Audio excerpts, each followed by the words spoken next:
Hi everybody, it's Allison, and this is stretching at home, video number 2.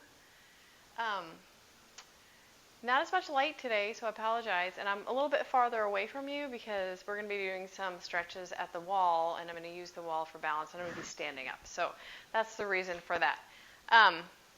Thanks for joining me, and remember that resistance stretching is when a muscle goes from short to long while it's contracting against a force. So we're always resisting against a force and we're always moving.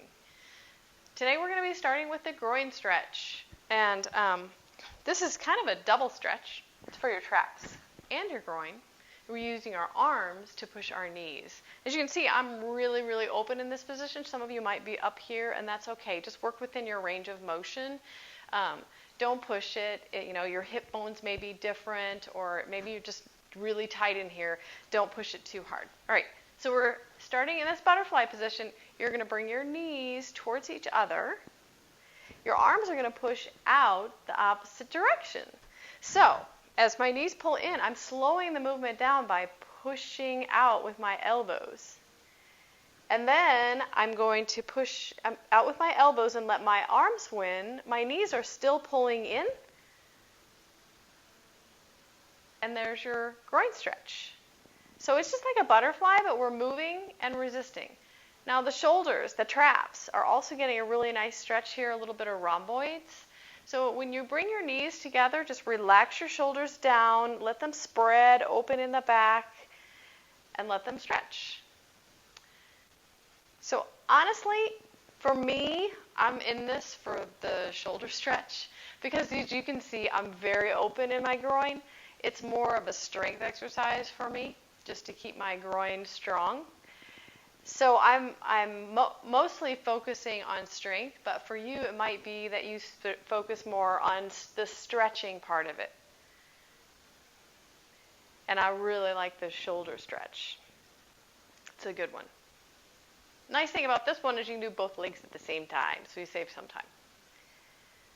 All right, so balancing muscle to the groin, which are your short adductors, and they kind of do rotate in, is, if you think about rotating in, then out is the lateral hamstring. So we're going to take this one to the wall. This is called the tipping bird, and it's very similar to a yoga pose. If you do yoga, you might know, called revolved balancing half moon, or very similar to warrior 3. Warrior 3 would be you're standing on one foot and your back leg goes behind you, you're reaching out with your arms, and there's your warrior 3. We're going to be doing something similar to that. I want you to use the wall to hang on to it for balance because I want you to focus mostly on the stretch. This is going to catch the outside hamstring all the way down into the calf. Your lateral hamstring. So we're going to balance. I'm balancing on my right foot. You can balance on whichever foot you like. Your back leg is going up. That same arm on that side is going to reach down. Your chest goes down as your leg goes up. And we're just going to reach until you feel a stretch and then come back up again. It may take 2 or 3 before you start to feel a little bit more warmed up, and maybe you can go a little bit further each one. The back leg, the higher you lift it with your chest going down, the more of a stretch you're going to get. So we want to try to avoid, I get a lot of this sometimes in class, and that's not what we're aiming for. We're aiming for the chest and the back leg moving as one unit, like a bird reaching down to pick up food and the tail goes up. We'll do a couple more. Try to keep your back toe from going out to the side. Keep your whole leg rotated in. That's going to give you a deeper stretch as well. One more. And then we'll switch sides. So again, moving as one unit. Leg goes up, chest goes down, reaching with the same arm as the leg that's going up in the back. And I'm hanging onto the wall for balance. And again, I almost have to think about my back leg and my back toe and knee is turning inward, I get so much of a better stretch when I do that because I'm trying to catch the outside line of the leg.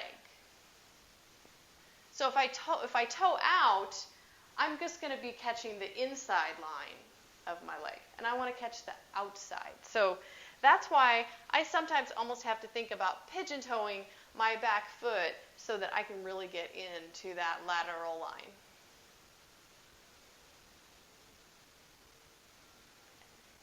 And again, the more you lift that back leg, the more you're going to feel the stretch.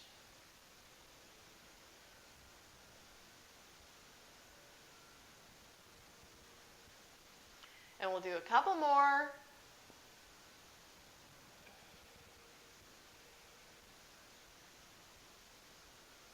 And then we'll move on to standing figure 4. So sometimes in yoga, if you do yoga or if you don't do yoga, well, a lot of people sit like this. They sit in a chair and they cross their ankle over. Usually guys, I think.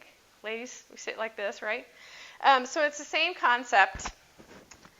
We're going to stand on one leg, cross the ankle over the other. This is for your glutes, by the way. You're going to press your ankle into your thigh the whole time we're stretching. It's going to give you a deeper, fierier feeling in your glutes. So we want to keep that ankle pressing into the thigh at all times throughout the whole stretch.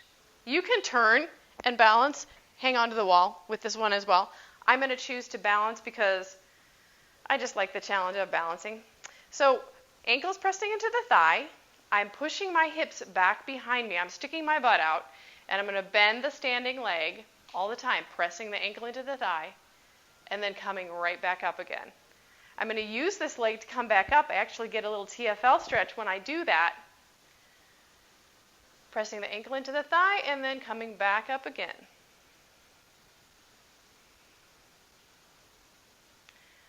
I also kind of like to flex my foot here. You don't have to.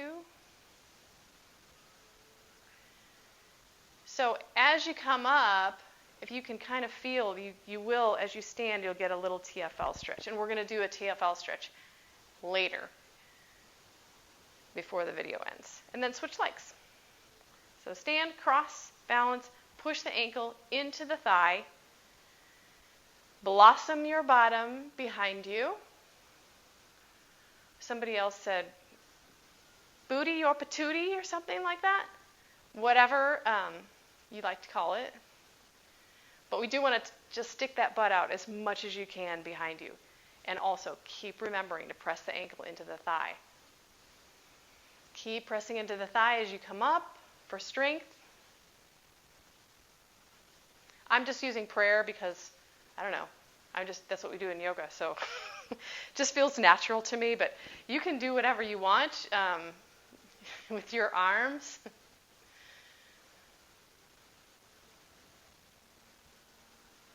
And we'll do a couple more.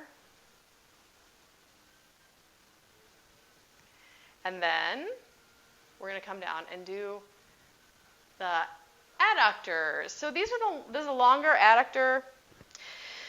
And the adductors, when we think about them as going out and in, the shorter adductor is more like in, like rotating in. So this is more of an out and in motion. And I'm actually going to lay down and turn away from you. You'll see how this works. Hi there. I'm going to lift my legs. Now, if you can't lift your legs all the way, that's fine. Bend your knees a little bit. Do whatever you need to do. We don't want to hurt your back. And, the hip flexors may be a little tight from this one, too. So, my legs are up. I'm going to open my legs out to the side. My hands are going to go inside the thighs, and they're going to push out. So, my hands are pushing out. My legs are pulling together. So, that's a strength. And then I'm going to let my arms win, but my heels are still pulling together as I open out to the side. So in and out. And this is another one. This is great because you can do both legs at the same time.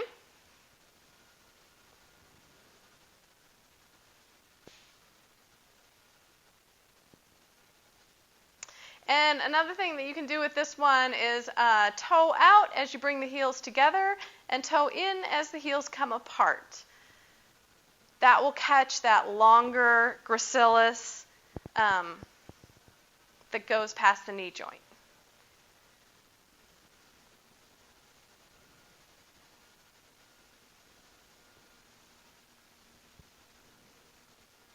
And then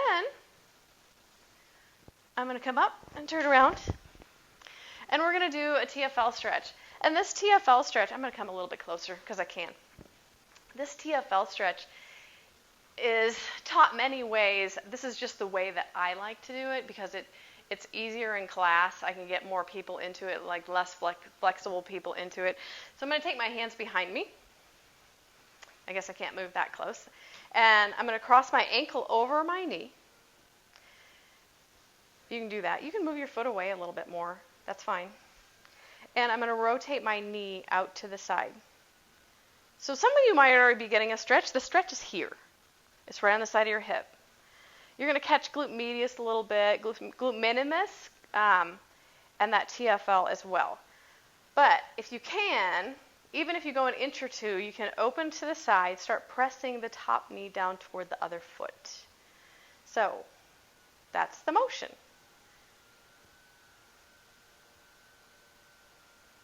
It's a little bit different than a lot of the other resistance stretching where it's very apparent that we're resisting against a force.